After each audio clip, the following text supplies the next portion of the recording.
Salam demokrasi buat semuanya. Pada sore hari yang berbahagia ini kami baru saja mengakhiri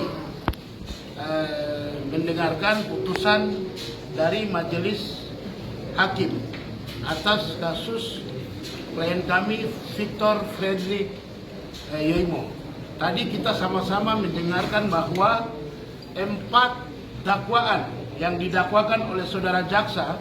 Yang pertama, dakwaan pertama pasal 106 KUHP junto pasal 55 ayat 1 ke 1 KUHP tidak terbukti. Dakwaan kedua pasal 110 ayat 1 KUHP tidak terbukti. Dakwaan ketiga pasal 110 ayat 2 KUHP tidak terbukti. Dakwaan keempat pasal 160 KUHP junto 55 ayat 1 ke 1 KUHP tidak terbukti. Itu artinya semua dakwaan maupun satu tuntutan dalam dakwaan pertama tidak terbukti. Selanjutnya, hakim berdasarkan jurisprudensi kasus di tahun 1980-an berdasarkan itu mengambil alih untuk menganalisa sendiri berdasarkan fakta, dan selanjutnya berdasarkan fakta-fakta baik alat bukti, saksi, dan juga keterangan terdakwa sendiri dan ahli serta petunjuk menyimpulkan bahwa yang terbukti adalah pasal 155 ayat 1 KUHP.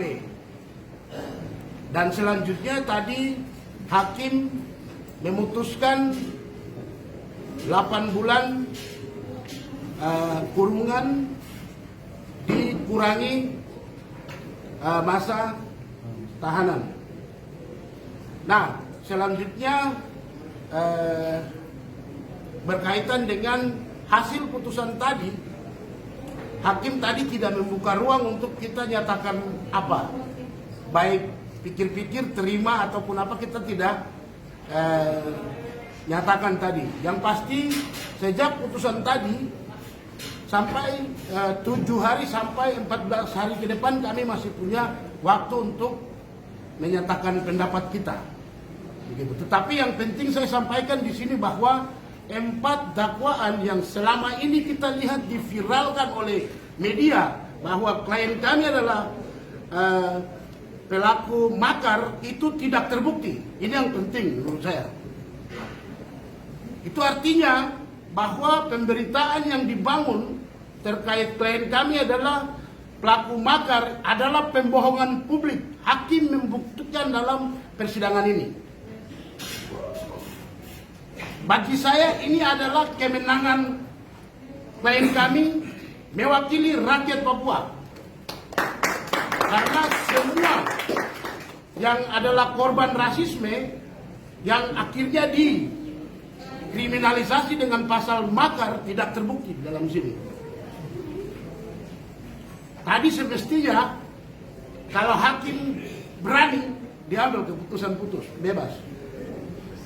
Tapi karena ada pertimbangan satu dan lain hal sehingga kita menerima fakta seperti itu. Tapi yang terpenting adalah berkaitan dengan pasal makar yang selalu diidentikan pada tokoh ataupun aktivis-aktivis Papua tidak terbukti. Ini yang paling penting. Itu yang saya bisa sampaikan sebagai pembuka, karena di sini bukan saya sendiri, ada banyak juga tokoh-tokoh yang hadir, maka saya akan berikan kesempatan kepada tokoh untuk bisa mewakili, menyampaikan pendapatnya atas putusan tadi dan perkembangan selama ini. Silakan yang sudah dipersiapkan, Bapak. Kami dari Papua, saya kira saya kejutan untuk bangsa Papua, karena semua bersatu. Itu yang penting buat kami. Apapun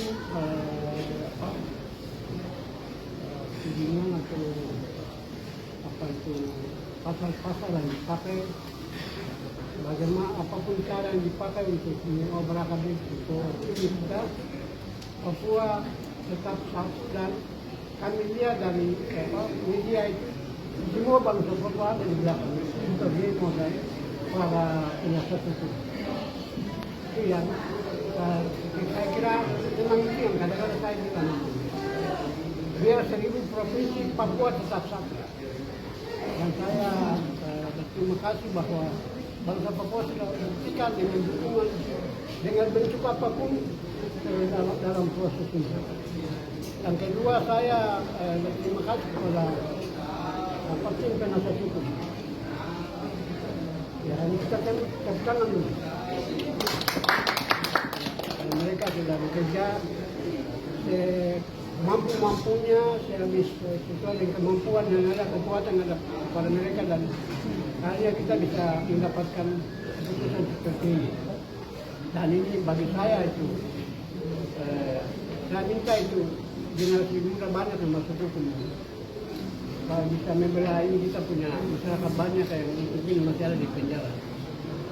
Terima kasih kepada Victor Yemo sendiri yang juga membuktikan bahwa dia pemimpin. Tuhan berkati kita semua. Terima kasih. Oke, terima kasih. Selanjutnya, Bapak. Selanjutnya kakak. Wah, syukur bagimu Tuhan. Victor Yemo itu simbol perlawan rasisme yang dia tunjukkan membela harga diri umat manusia di mana saja. Perlawan rasisme itu lintas agama, lintas jenis kelamin, lintas suku dan bangsa, lintas semua. Dan Victor membuktikan tampil membela martabat dan harga diri. Karena itu apresiasi untuk Victor dan semua pihak yang senantiasa berdiri kokoh untuk membela harga diri. Harga diri sebagai manusia yang beradab dan bermartabat. Yang kedua, apa yang terjadi semua ini juga bangsa-bangsa di dunia pernah alami. Soekarno, Muhammad Hatta pernah alami itu.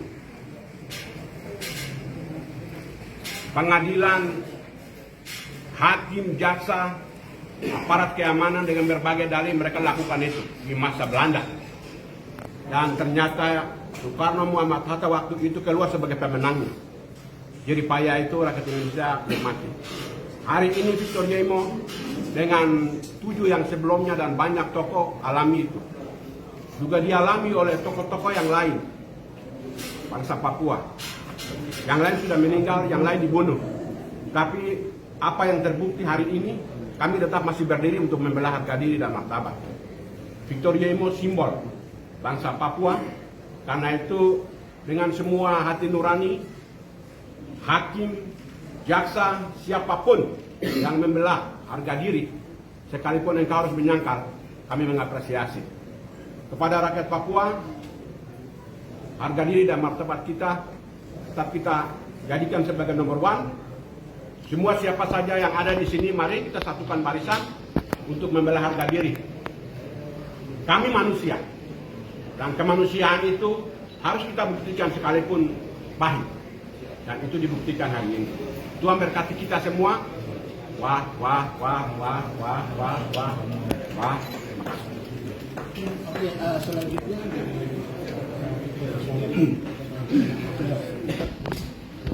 Ya, terima kasih. Pertama,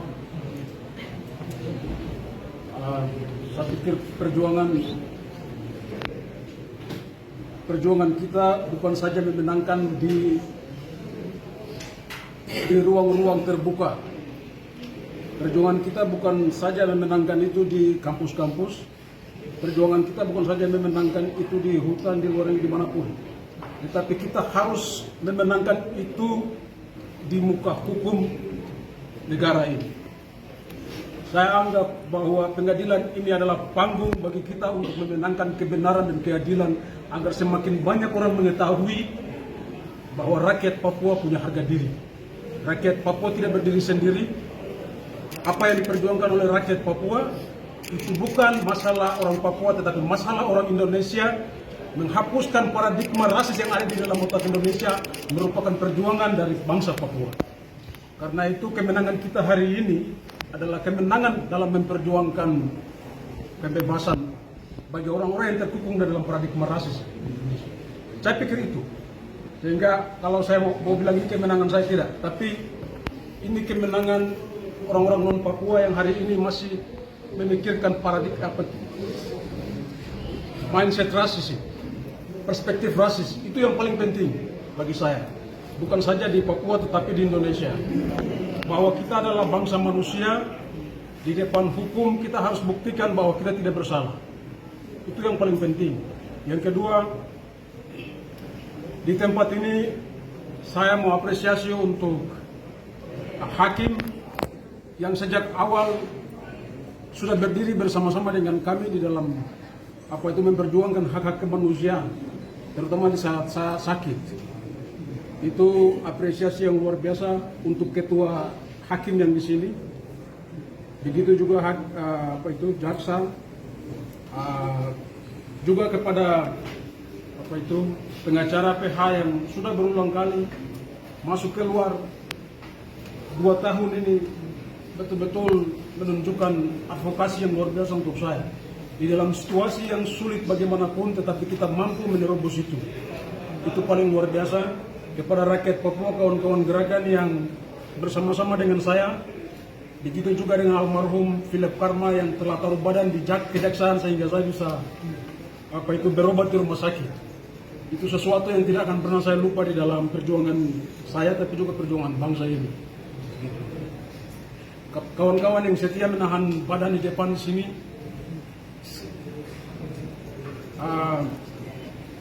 walaupun hujan panas, kawan-kawan tahan di depan ini untuk memberikan solidaritas terhadap persidangan ini. Saya salut hormat untuk kalian. Perjuangan itu kita buktikan hari ini bahwa kita menang. Itu yang paling terpenting.